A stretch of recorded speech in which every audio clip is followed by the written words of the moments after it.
La conjonction.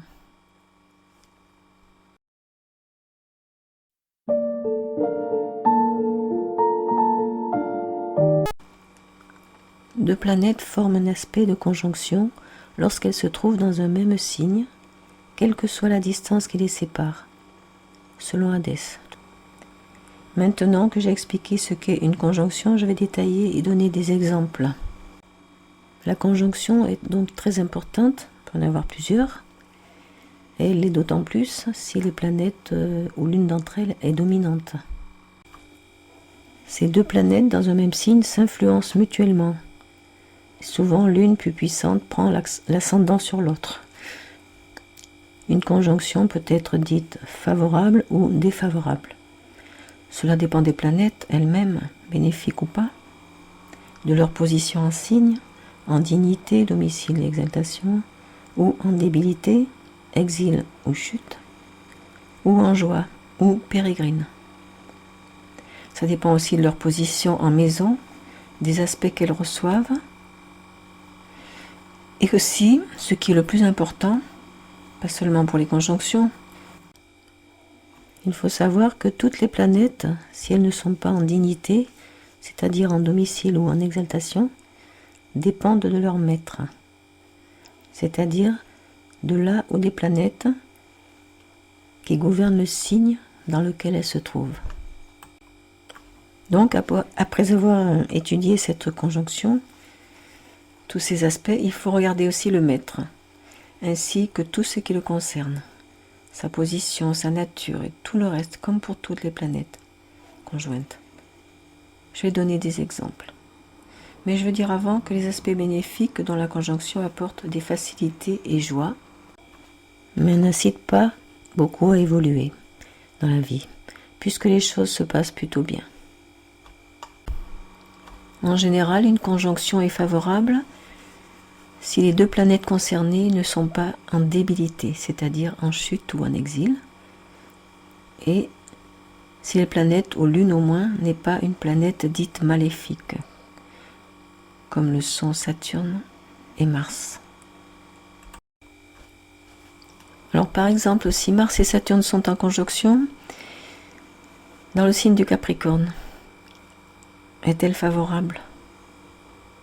Je dirais que oui, puisqu'elles sont toutes les deux en dignité, l'une en domicile, l'autre en exaltation. Ce sera d'autant plus vrai si cette conjonction n'a pas lieu en maison 8 ou 12 ou 6. Si cette même conjonction avait lieu dans le signe du Cancer, où elles sont en débilité, l'une en chute, l'autre en exil, là, cette conjonction serait très défavorable. Mais par exemple, avec un bon aspect, un trigone de leur maître, la Lune ou Jupiter, ce sera un grand soutien puisque c'est leur maître qui les soutient. Ce sera encore mieux si la Lune ou Jupiter sont en dignité, bien sûr, et reçoivent de bons aspects elles-mêmes.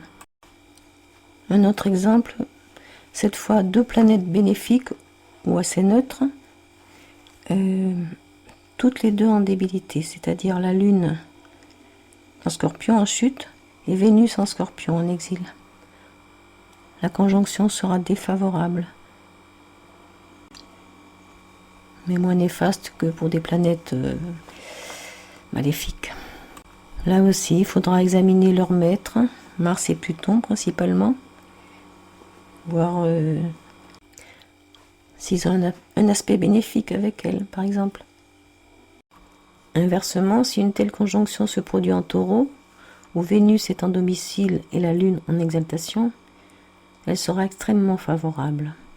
Elle ne sera pas dépendante d'une autre planète, étant elle-même maîtresse de ce signe. Elles agiront aussi selon les maisons qu'elles gouvernent, bien sûr, comme toujours. Je n'ai pas encore parlé, mais c'est toujours le cas. Donc, règle une des plus importantes à retenir pour savoir si une conjonction est favorable, c'est d'abord de voir si les deux planètes sont en dignité ou au moins l'une d'elles. Maintenant, je vais parler de la conjonction Soleil-Jupiter dans le thème d'exemple que j'ai donné dans la vidéo numéro 1. Cette conjonction est en Gémeaux. Elle est plutôt favorable car ce sont deux planètes bénéfiques ou neutres, même si Jupiter est en exil. Cette conjonction dépend de Mercure, le maître du signe, en domicile donc en dignité. Évidemment, côté financier avec Jupiter en exil, c'est pas très bénéfique quand même. Et comme pour toute conjonction, il faut voir aussi dans quelle maison elle se trouve, quelle maison elle gouverne, ses aspects éventuels, etc. Sa dominante éventuelle.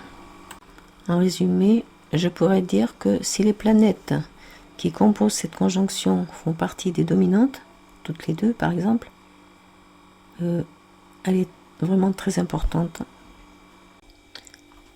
Et donc ce qui sera concerné, c'est la maison où elle se trouve et les maisons qu'elle gouverne,